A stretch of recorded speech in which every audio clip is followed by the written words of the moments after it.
Здравейте, аз съм Благо и днес ще си говорим за бъдещето на България и на Европа. С всичко, което се случва напоследък, с странните ходове на администрацията на Доналд Тръмп, много хора започват да се питат, а сега на къде? Как се докарахме до това положение и как въобще можем да продължим напред? Сега, аз знам, че много българи всъщност се кефат на Тръмп, защото им го натрива на либералите или нещо такова, но нека си го кажем напълно честно. Тръмп ни го натрива на нас, и в България, и в Европа. Аз разбирам, че някои от вас харесвате хора, които се правят на силни лидери, които действат с твърда ръка. Хубаво, вие имате това право, но все пак вие, по всяка вероятност, сте граждани на Република България или на Европейския съюз и в крайна сметка ние трябва да си гледаме нашите интереси. Вижте, на мен през годините сме обяснявали, че съм платен от американците, от Путин. Даже сега наскоро разбрах, че всъщност през цялото време съм бил агент на Ми-6. Но аз мога да ви кажа, че абсолютно винаги съм бил лоялен само и единствено на България. Когато Америка помага на България, аз харесвам Америка. Когато Америка вреди на България, както започва да се случва напоследък, аз започвам да мразя Америка. Същото, разбира се, важи и за Русия. Аз не мразя Русия, не мразя руския народ, но в момента Русия се обявила за враг на България. И за това и мой враг. Затова аз просто няма как да се кефа на някой, който работи против българския интерес, независимо дали това е Путин или Тръмп или който и да е.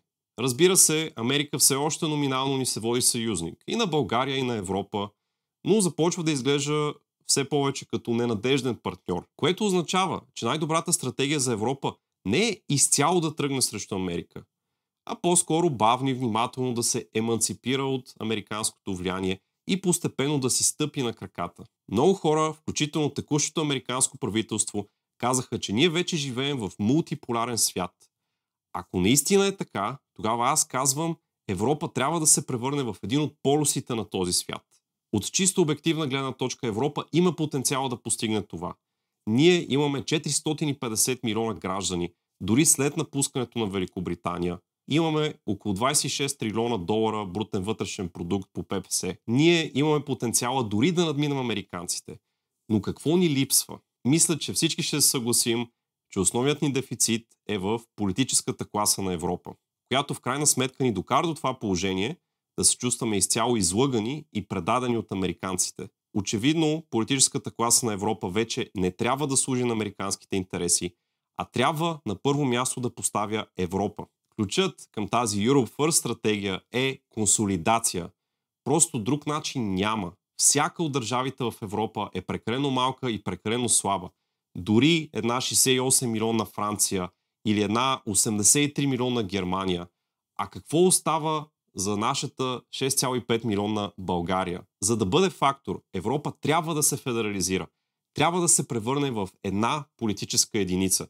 Подобно на Съединените щати. Трябва да се превърнем в Съединените европейски щати. Разбира се, в нашия контекст това не означава да изтрием националното самосъзнание или културата на различните европейски народи. Ние винаги ще бъдем българи, но това не пречи същевременно да бъдем и европейци.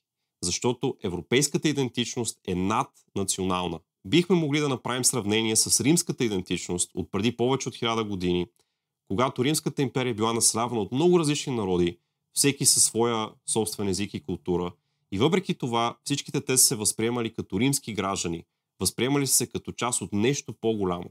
Аз никога не бих проповядвал изтриването на българската идентичност и вливането ни в някаква хомогенна маса.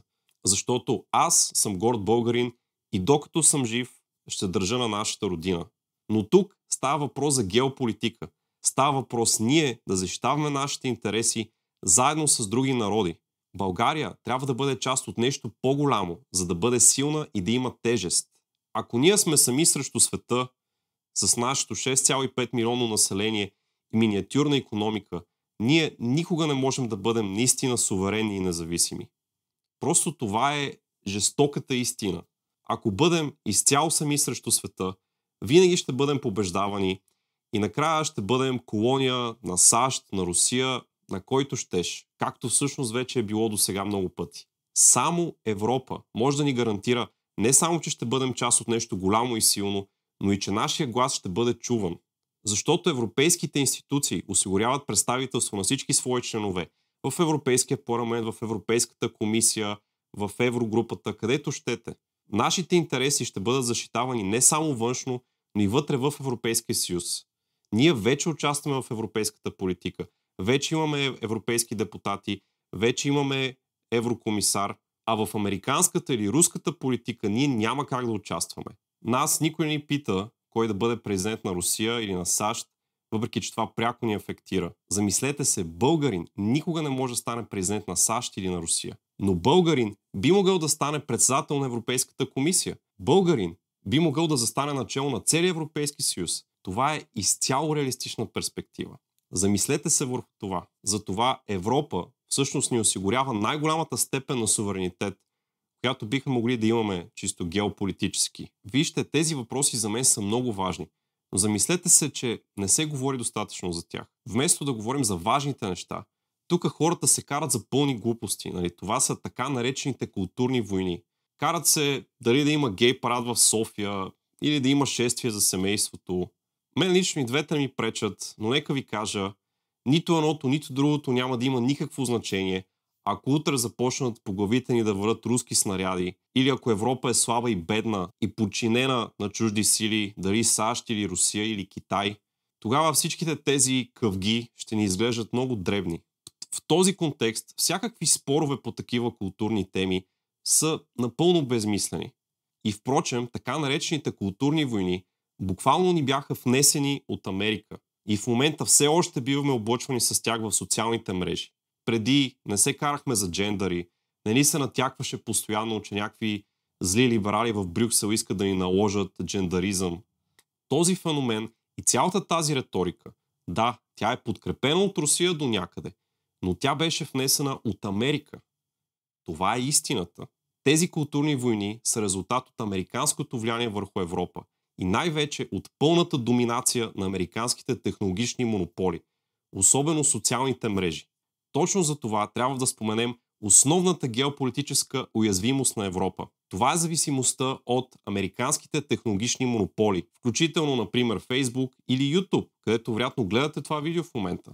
Тези платформи са изцяло в чужди ръце, извън Европа, но в момента биват използвани за да радикализират нашите граждани и да ги настройват срещу собствените им държави. Включително се използват за подриване на европейската идея, което вече не е просто идеологически въпрос, а е изцяло геополитически проблем.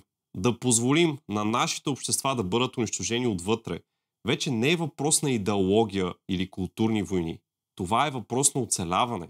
Разбира се, американските компании не го правят нарочно, на тях просто не им пука. За тях на първо място са парите и въобще не ги интересува какво причиняват на нашите общества. А гледайки какво направи Илон Мъск с Twitter, вече е напълно разумно да предположим, че тези социални мрежи ще бъдат използвани като инструмент за влияние върху европейските общества. И сега замислете се, защо Русия е забранила повечето чуждестранни социални мрежи? Защо китайците са го забранили? Защо американците бяха на път да забранят TikTok? Само ние, европейците, позволяваме нашите средства за масова комуникация да бъдат притежавани от чужди държави и то такива, които стават все по-враждебни към нас. Затова единственото заключение за мен е, че Европа трябва да създаде алтернативи на тези технологични монополи, както са направили Русия и Китай, например. Нека Мъск и Зукърбърг си облъчват собственото население с фашистска пропаганда, но ние в Европа не трябва да им го позволяваме. И пак казвам, това не е въпрос на идеология, не е въпрос на културни войни, не е въпрос на това дали харесваш джендари. Това е въпрос на геополитическото оцеляване на Европа. Европа трябва да инвестира огромни ресурси в култивирането на мащабен технологичен сектор. Как точно може да стане това? Аз имам много мисли по въпроса, но това ще го оставя може би за друго видео. За сега искам само да ви кажа, че в американците няма нищо чак толкова специално или новаторско, колкото те обичат да си мислят. Даже ако погледнете преди Втората световна война, най-великите учени, най-великите откриватели са били тук в Европа през 19 век, когато Европа е била на своя връх. Америка е била просто една нация от фермери и робовладелци. Единствената причина Америка днес да е номер едно е защото преди около 100 години една част от Европа прие фашизма и започна едни ужасяващи войни, които завършиха с пълната разруха на европейския континент. и съответно с подчиняването на Европа от САЩ и от Съветския съюз. И след това най-светлите умове на Европа отидоха в Америка, защото светлите умове не искат да живеят в фашизъм, очудващо. И сега, когато виждаме, че Америка потъва в фашизъм, точно това е шанса на Европа да се възроди. Може би трябва да създадем среда за онези светли умове да се върнат обратно. Може би Европа може да бъде център на иновациите отново. Като се замислиш, няма нищо, което да ни спира. Правили сме го преди, можем да го направим и пак. Изцяло от нас зависи. Стига в Европа да има лидери, които да са готови да се ангажират с тази кауза, да превърнем Европа в сериозен геополитически играч. А за да бъдем сериозен геополитически играч, трябва да се консолидираме в военен план. Това означава обща европейска армия и означава, че Европа трябва да започне бързо да се въоръжава. Не утре, не днеска, вчера. Разбира се, тази европейска армия може да бъде структурирана по много различни начини, но важното е да имаш общо командване. А по въпроса с въоръжаването, някои хора сега ще кажат: а откъде ще намерим парите? И това е смешното, че Европа до сега преследваше политика на ausтеритет, т.е. на постната пица и така нататък. Но може би едно военно кейнсианство на нас няма да ни се отрази чак толкова зле. Това сме го виждали в много държави. Дори САЩ успява да излезе от голямата депресия заради огромната заетост, която създава Втората световна война. Изглежда парадоксално, но колкото и ужасно нещо да е войната, когато си изправен пред екзистенциална заплаха, това те кара да се стегнеш, да се вземеш в ръце и в крайна сметка те бута да излезеш от тази летаргия, в която в момента Европа се намира. Друго, което съм си мислил много пъти, е, че трябва да имаме някакви много сериозни служби за сигурност, защото голяма част от тази подривна дейност се случва тайно. Много пари минават по скрити канали и за това, за да се защитиш, ти трябва много силно разузнаване. Трябва да имаме възможност да противодействаме както на опитите на Русия да подрива нашите общества, така и на опитите на американците да ни влияят и да ни контролират. Трябва да разследваме хората, които наистина продават европейските интереси на чужди сили, защото такива всъщност има много. И в крайна сметка не трябва да следваме сляпо американците. Може би трябва да имаме много по-балансирани отношения с други държави. Истината е, че САЩ и Европа в много отношения имат противопоставени интереси. Америка е страна с огромна територия, богата на природни ресурси, която я разделят от останалия свят два огромни океана. От друга страна, Европа е гъсто населена, съставена от различни народи, бедна на ресурси, но на кръстопътя на цивилизациите. Дори започвам да си мисля, че в някои отношения Европа може да има по-голямо съвпадение на интересите с Китай. И може би, вместо да се опитваме да спасим евроатлантическите отношения, може да се опитаме да възродим пътя на Куприната, което е една от огромните цели на Китай всъщност. Сега знам, вие ще кажете, че Китай е диктатура, но имайте предвид, че Америка също е на път да се превърне в диктатура, така че трудно бихме могли да направим някакво морално разграничение. А и една много важна разлика е, че китайците строят, произвеждат и са много напред в зелените технологии, които ще са абсолютно жизнено важни за Европа. Аз мисля, че за жалост Америка няма да се промени скоро. Американското общество има много дълбоки проблеми, които до сега само се влошаваха, но бяха под повърхността, а сега избиват със страшна сила. Някои хора искат да разглеждат втория мандат на Тръмп като някаква нещастна случайност. Но аз мисля, че това е супер наивно. Тръмп е продукт на американското общество. Той е отражение на процесите, които се развиват в него. Америка отива или към диктатура, или към гражданска война. И ние това не можем да го променим. Ние нищо не можем да направим по въпроса. Затова може би е по-добре да си гледаме себе си, Europe First, и да се опитаме да станем самостоятелен полюс в геополитиката. Но вижте, пропагандата ще се опита да ви убеди, че това няма как да стане, че Европа няма как да успее, винаги ще бъде обречена да се подчинява на чужди сили. Но това просто не е вярно.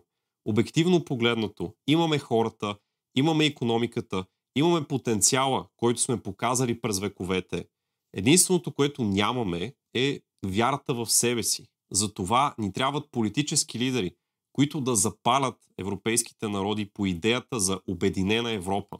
Трябват ни хора, за които Европа не е просто кариера или източник на доходи, а които горят за идеята за обединена, мирна, просперираща Европа. Трябват ни хора, които да се опълчат както на статуквото в Европа, така и на огромната евроскептична вълна, която се надига в почти всички държави и е най-голямата екзистенциална заплаха за Европа. Това не е въпрос на идеология. Не е въпрос на това ляв ли си, десен ли си, либерал ли си, консерватор ли си. Това е въпрос на геополитическа реалност. Всеки, който се опитва да разцепи Европа отвътре, е вреден за Европа. Навсякъде вече има неофашисти, които разпространяват масирана пропаганда в социалните мрежи и облъчват все повече от нашите граждани. И не случайно, навсякъде неофашистите са подкрепени от Русия, а вече виждаме, че и от Америка в лицето на Илон Мъск. Вижте, аз искам да го кажа ясно. Аз изцяло подкрепям идеята за Европейска федерация. Но преди всичко аз съм българин и съм лоялен на България. Ако България някой ден напусне Европейския съюз, аз пак ще съм лоялен на България.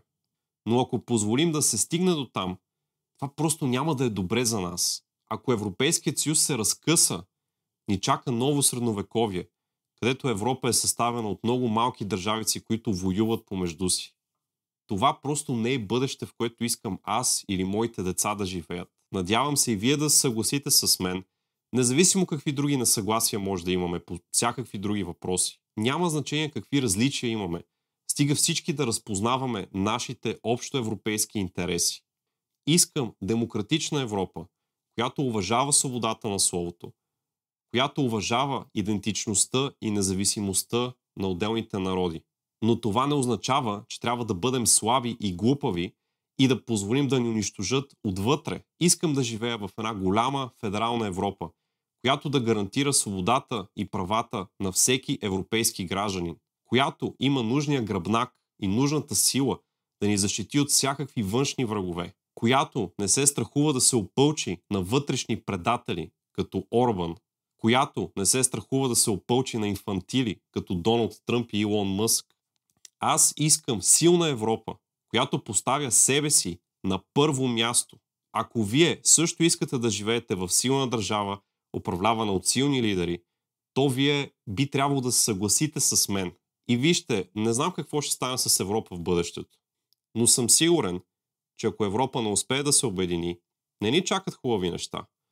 Пък вие се карайте за джендъри или за каквото друго искате. Това от мен. Благодаря.